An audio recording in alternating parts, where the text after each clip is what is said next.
할렐루야, 반갑습니다. 예, 감기 조심하시고요. 내년도부터, 물론 지금은 설교를 하고 있지만 내년도부터 여러분을 섬길 김종명 목사입니다. 반갑습니다. 예, 열심히 하겠습니다. 예. 오늘 주신 본문을 가지고 우리의 목적이라는 제목으로 두 번째 시간 함께 말씀을 나누기를 원합니다. 세상 사람들이 그리스도인들에 대해서 막연하게 가진 편견이 있습니다. 그게 뭘까요? 안타깝게도 세상은 그리스도인들이 자기만의 세계에 사는 사람들이라 이렇게 생각을 합니다. 이와 더불어서 그리스도인들은 배타적이다. 다른 사람들의 말은 듣지도 않고 기억하지도 않는다. 이런 편견을 가지고 있습니다.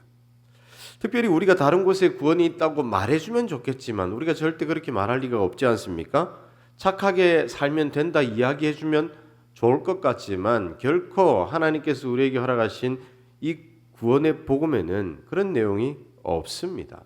오직 구원받기 위해서는 착하게가 아니라 돈 많이가 아니라 좋은 삶을 살아가는 것이 아니라 예수 그리스도의 그 십자가의 능력 외에는 없다 이렇게 얘기하고 있기 때문에 세상 사람들은 그런 이야기를 들을 때마다 불편해합니다. 왜 자기들만 옳다고 말하는 걸까? 그렇게 이야기를 합니다. 물론 여러분, 복음은 당연히 배타적입니다. 이 사실을 흔드는 어떠한 공격에도 우리는 타협할 수 없습니다. 당신 말이 맞습니다 할 수가 없습니다. 하나님께서는 오직 한 길, 예수 그리스도 말고는 우리에게 구원의 길을 허락하신 적이 없기 때문이죠. 그러나 여러분, 우리가 한 번 더 생각해 봐야 될 것이 있습니다.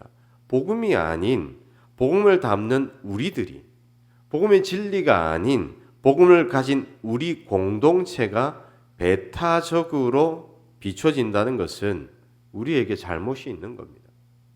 이는 우리가 무엇을 놓치고 있다는 겁니다.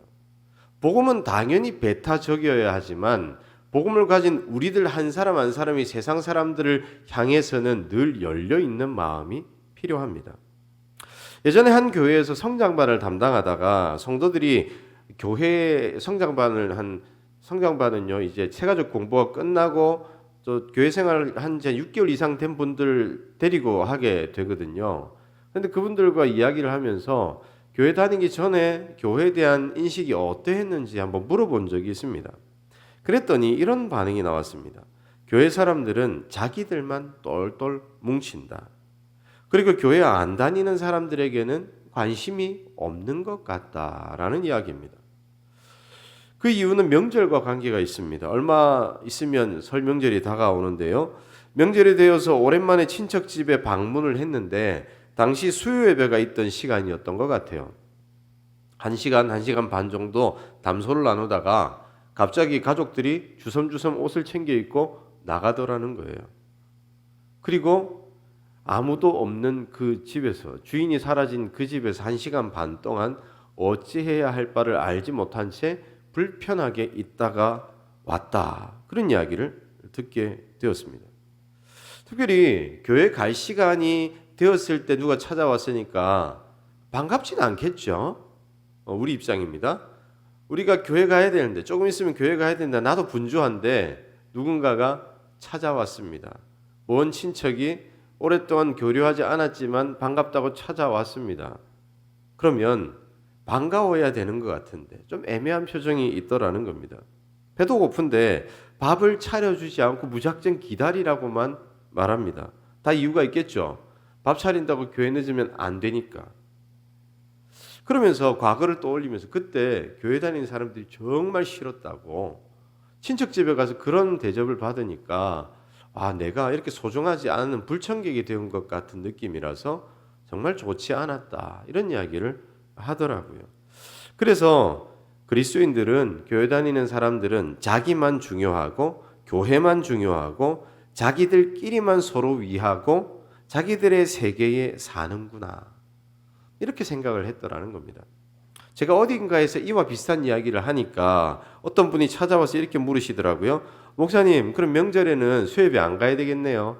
뭐 이런 얘기를 하시던데, 여러분 제 의도를 아시리라 생각합니다. 세상 사람들이 우리를 그렇게 본다는 거죠. 여러분, 무엇이 문제이겠습니까? 주일에 수요일에, 금요일에 예배를 통해서 하나님 앞에 나아가는 것은 중요합니다. 그런데 호세아 선지자의 외침처럼 제사는 원하지만, 제사의 모양은 아름답게 갖추려고 하지만 인애와 사랑은 버렸다. 그렇게 지적하는 호세아의 지적이 우리들을 향한 지적은 아닐까 돌아보아야 한다는 겁니다. 하나님의 말씀을 따른다고 하면서 이웃은 전혀 돌아보지 않고 종교적인 열심만을 가진 삶이 우리들의 삶은 아니었는가? 그래서 우리가 배타적으로 비춰지고 우리가 가진 복음을 이야기할 수 있는 기회조차 점점 그들에게서 외면당하고 있지는 않은가? 우리는 생각해 보아야 합니다. 어찌되었든 세상 많은 사람들이 우리를 향하여서 이렇게 외칩니다. 너희들끼리만 소중하고 너희들끼리만 사랑하고 너희들끼리만 어울리고 너희들끼리만 함께하고 다른 이들은 안중에도 없는 사람들. 그것이 바로 그리스도인들 아닌가. 이런 그리스도인들이 있는 곳에는 나 안 가련다. 나도 그리스도인 되면 그렇게 될 것 같으니 거기에 안 가고 믿지 않으련다. 이렇게 말하는 사람들이 꽤나 많이 있는 그런 현실을 우리는 살아가고 있습니다. 분명 하나님께서 우리들을 예수 그리스도의 십자가 사랑 안에 하나로 부르셨을 때 이러한 평가를 받고 이러한 지탄을 받으라고 말씀하시고 우리를 부르신 것은 아닐 겁니다.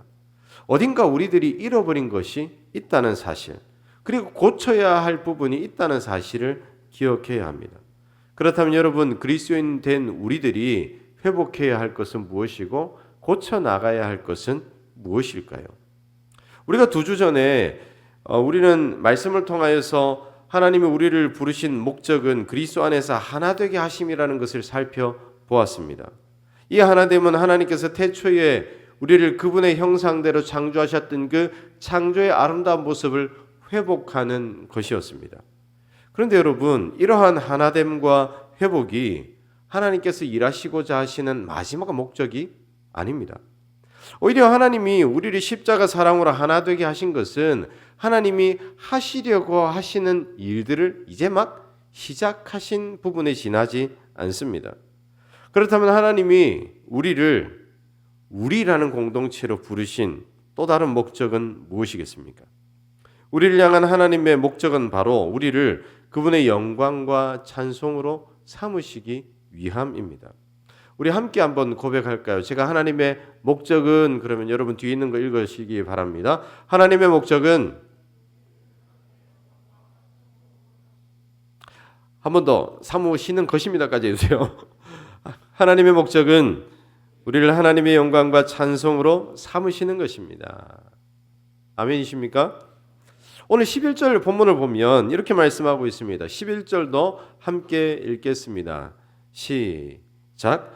모든 일을 그의 뜻의 결정대로 일하시는 이의 계획을 따라 우리가 예정을 입어 그 안에서 기업이 되었으니, 우리는 그 안에서, 하나님 안에서 기업이 되었다, 이렇게 말씀하고 있습니다.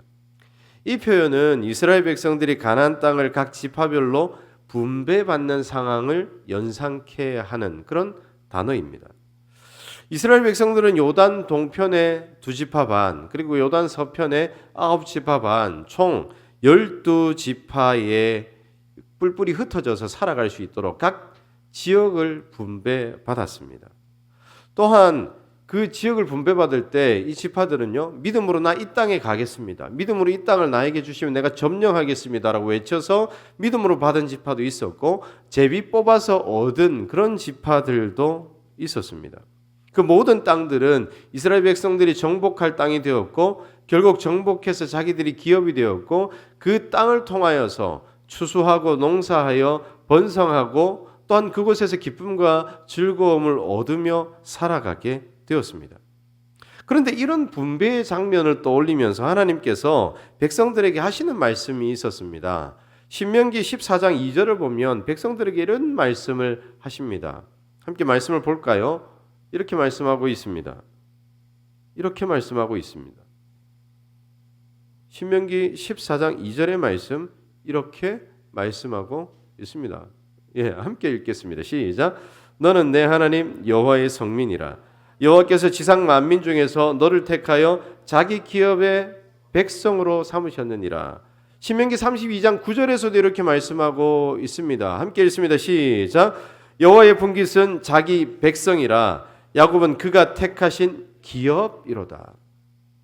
이스라엘 백성들이 자기들의 땅을 분배받고 그 땅을 통하여서 먹고 살고 그 땅을 통하여서 번성함을 누리고 그 땅을 통하여서 기쁨을 누리게 되었는데 하나님께서 그 모든 이야기를 다 지나가고 난 이후에 그러한 언급들을 하시면서 뭐라고 말씀하시냐면 너희들은 땅이 있지 나는 너희들이 내 땅과 같은 존재들이야 라고 말씀하시는 겁니다.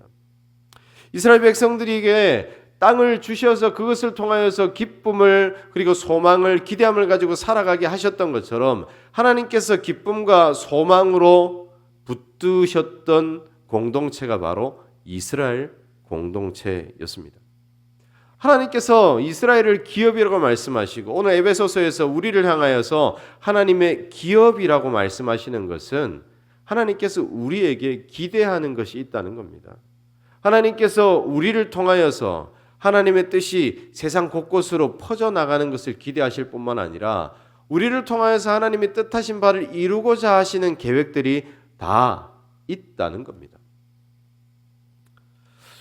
따라서 하나님께서는 우리를 보실 때마다 야, 저기 있는 저 지체, 저기 있는 저 사람, 저기 있는 저 한 사람을 통하여서 어떤 일이 일어날까 늘 기대의 눈빛으로 바라보고 계십니다. 또한 우리를 통하여서 어떤 일을 해야 하나님의 영광이 더욱더 온전하게 드러날까 고민하고 계시기도 하십니다. 여러분, 하나님께서는 지금까지 하나님의 선택하신 백성들의 공동체를 통하여서 일하셨습니다. 그래서 하나님의 눈은 언제나 하나님의 백성들이 모인 곳을 향해 계셨습니다. 교회가 핍박을 당하고 아픔을 당할 때 하나님은 침묵하시는 것처럼 보였지만 침묵이 아니었습니다.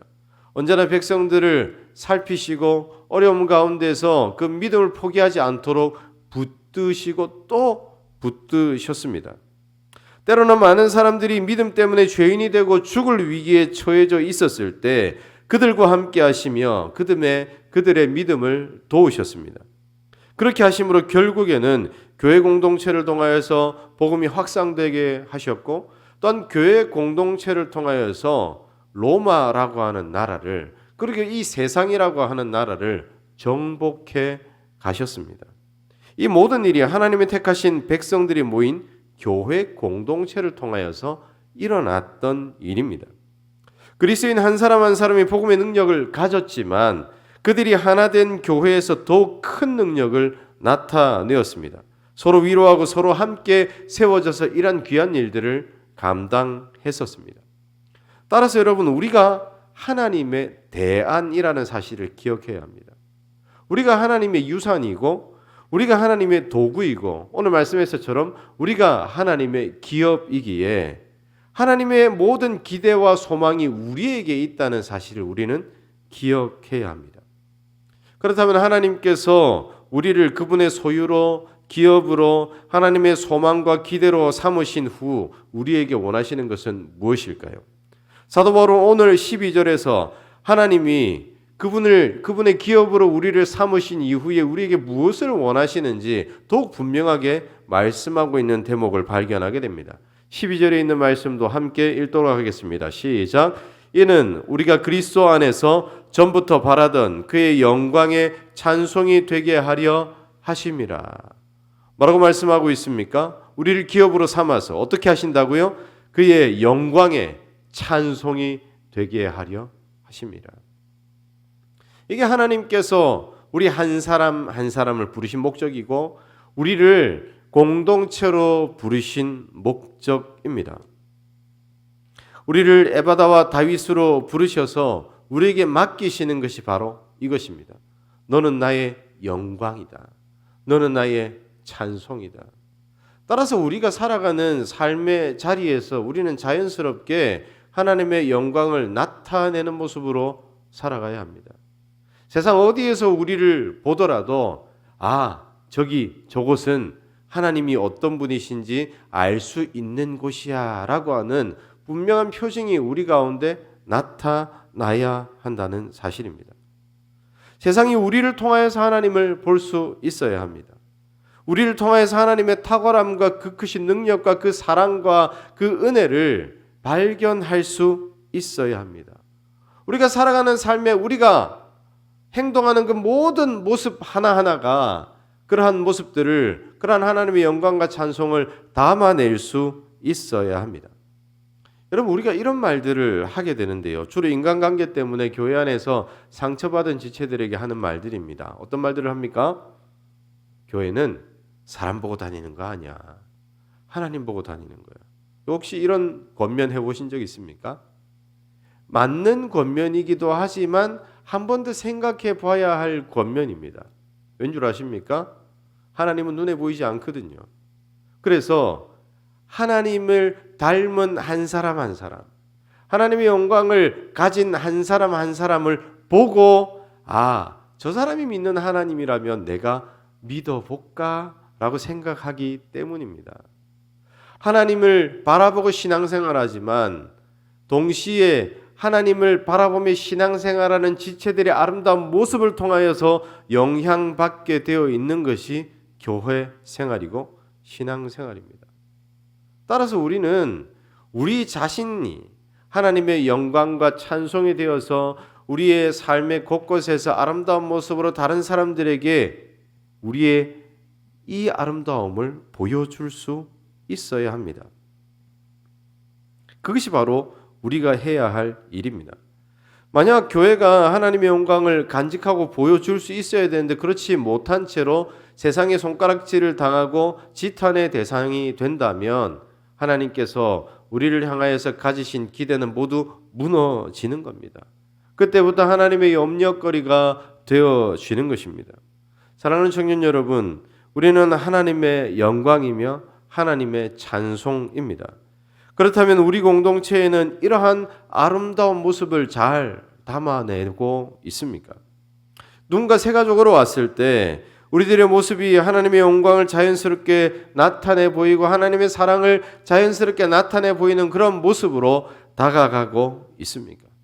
누군가 우리 공동체에 방문을 했는데 계속 머물고 싶고 함께 하고 싶고 여기에 있으면 하나님의 마음을 느낄 수 있는 그러한 모습이 되어가고 있습니까?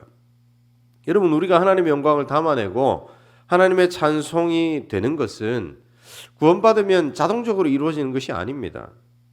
구원받았으니까 가만히 있어도 하나님의 영광으로 살아갈 수 있게 되겠지, 그런 기대만 가지고 되는 것도 아닙니다.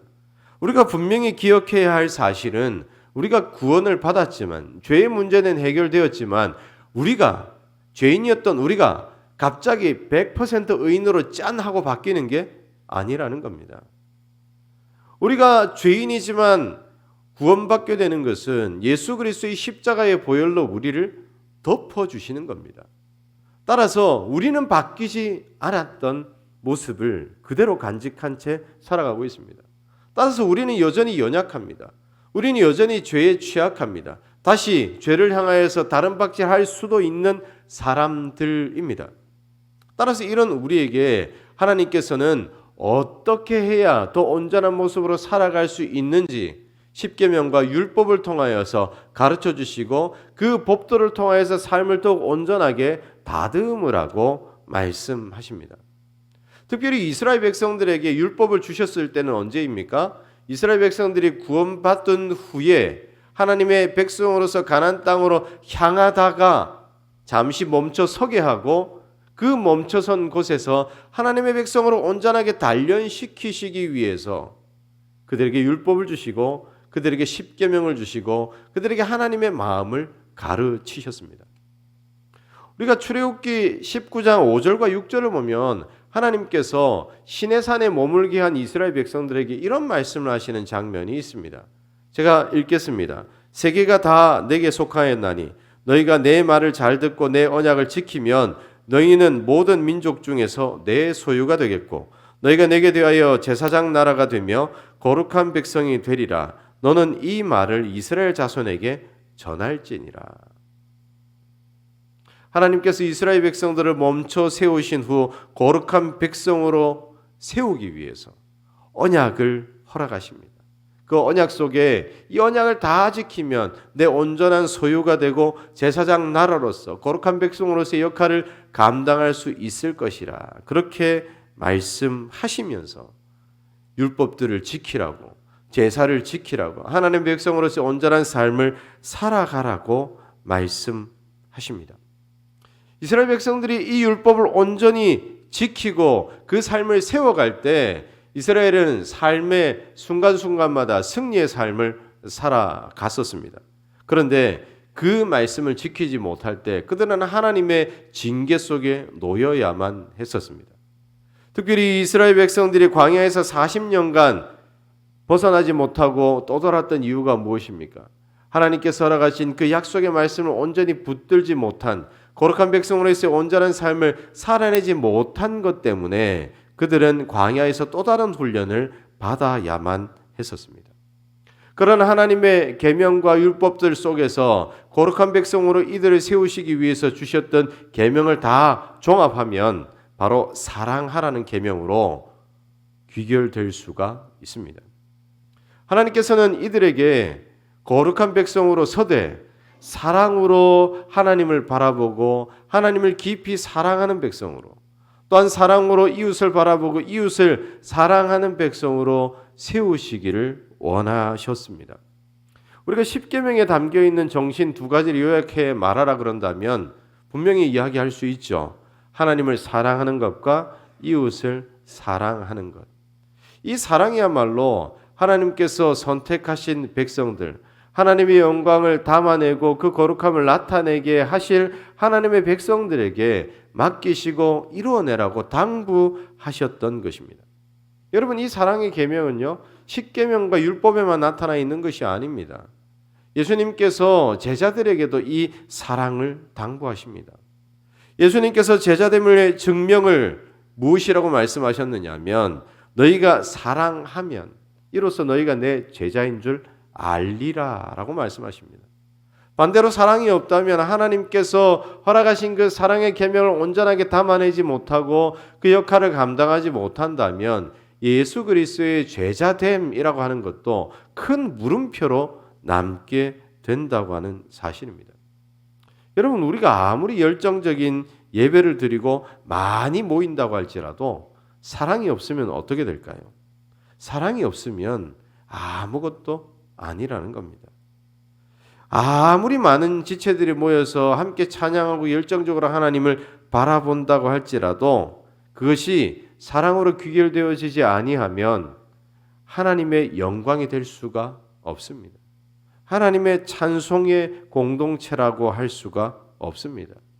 그때부터 그 공동체는 하나님의 근심과 걱정과 슬픔이 되어버립니다. 우리가 고린도전서 13장을 사랑장이라고 부르거든요. 그런데 이 고린도전서 13장에서 사랑의 은사를 사모하라 라고 말씀하시면서 사랑을 제시하는 이유가 있습니다. 고린도 교회는 은사가 참 많이 나타났던 교회입니다. 그래서 서로 내 은사가 최고다라고 이야기하면서 물론 다른 사람들을 깔아뭉개기까지 했는지는 잘 모르겠지만 자기가 가진 은사를 자랑하는 것에 여념이 없었습니다. 그러다가 교회가 분열하게 되고 서로 싸움으로 치닫게 되었습니다. 그때 사도 바울이 편지를 써서 고린도 교회에 전달하면서 뭐라고 말합니까? 너희들이 많은 은사를 가졌다. 좋다. 그러나 더 큰 은사를 사모해야 한다. 그 은사가 바로 사랑이다. 라고 말하면서 사랑이 없이 이루어지는 모든 일들이 다 쓸모없는 것임을 계속해서 말씀하십니다. 심지어 믿음, 소망, 사랑 이 세 가지는 항상 있을 것인데 그 중에 제일은 사랑이라 말씀하시죠. 사랑 외에는 사랑으로 하나 되고 사랑을 통하여서 모든 은사가 행하여지고 사랑을 통하여서 교회가 하나가 되는 것 외에는 사랑을 통하여서 그 사랑이 다른 지체들에게 흘러가고 교회 밖으로 흘러가고 이 세상을 향하여서 흘러가게 하는 것 외에는 의미가 없다고 힘주어 말하고 있습니다. 사랑하는 청년 여러분, 하나님께서 우리에게 말씀하시는 것도 사랑입니다. 하나님께서 우리를 하나님의 기업으로 삼으시고 우리에게 소망을, 우리에게 기대를 거시고 우리를 통해서 하나님의 영광과 찬송이 되기를 원하시는데 그 통로가 바로 사랑의 통로입니다. 사랑이 흘러넘쳐서 다른 곳으로 흘러가게 될 때 그곳에 하나님의 영광이 더 온전하게 드러납니다. 사랑이 흘러넘쳐서 다른 사람들로 향하고 그 사람이 하나님의 사랑을 깨달아 알게 되는 그곳에 하나님을 향한 찬송이 일어나게 된다는 사실, 그 사실 때문에 하나님께서는 계속해서 하나님의 백성 공동체를 향하여서 사랑을 강조하고 사랑을 요구하고 계십니다. 그렇다면 여러분, 우리는 사랑이 가득한 공동체로 불려지고 있습니까? 많은 사람들이 잠시 들렀을 때에 먼 곳으로 오랫동안 가 있다가 돌아와서 이곳에 들렀을 때에도 그 사랑이 너무나도 감격에 겨워서 잊지 못하는 그런 은혜의 모습이 우리 가운데 있습니까? 우리가 회복해야 할 것도 사랑이고 우리가 바라보아야 할 것도 사랑이고 우리가 추구해야 할 것도 사랑인 줄로 믿습니다. 여러분, 또 중요한 것은요, 이 사랑의 공동체로 불려지는 게 중요하다는 겁니다. 여러분, 사랑합시다, 이것이 슬로건이 될 수가 있습니다. 슬로건 뭡니까? 여러분, 지난 한 해 동안 여러분의 주제가 뭐였었나요? 진리로 하나 되는 뭐죠? 우리. 진리로 하나 되는 우리. 그죠? 진리로 하나 되는 우리. 하나 되셨습니까? 진리만 남지 않았나요? 사랑의 공동체로 우리가 서자, 진리로 하나가 되자라고 할 때 이 슬로건이라고 하는 표어나 구호 정도로 끝나버리는 모습들이 우리 가운데는 참 많이 있습니다. 교회가 특별히 그런 것 같아요. 회사는 보십시오.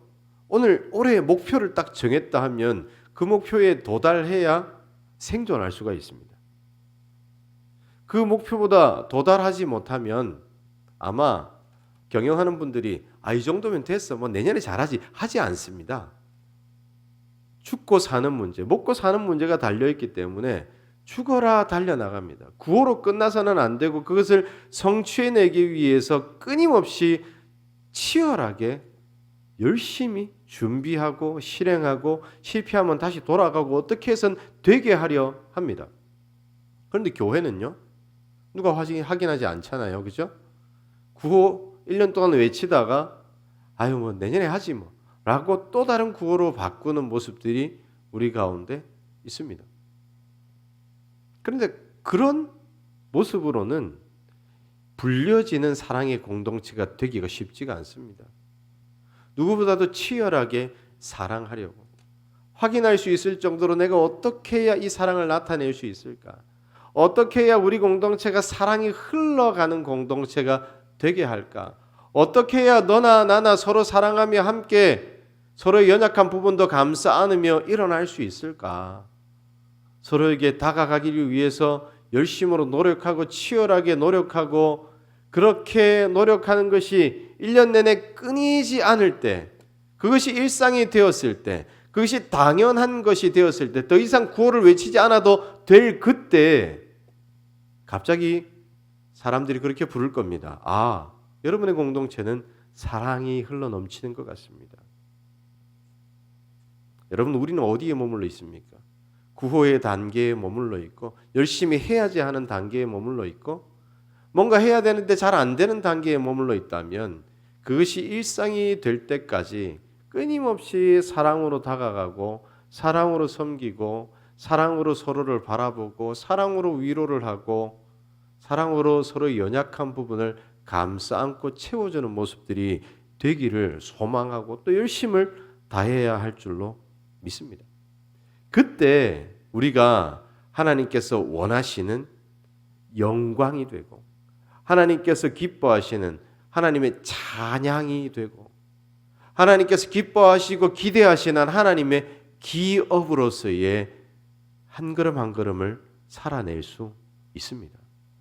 바라기는 하나님의 영광과 찬송으로 부름받은 우리들 모두가 하나님의 기업으로 부름받은 우리들 모두가 하나님이 허락하신 사랑의 법 안에서 서로를 사랑하고 섬기고 또한 그 속에서 참된 기쁨과 즐거움을 경험하는 모든 하나님의 백성들 되시기를 주 예수님의 이름으로 축복합니다.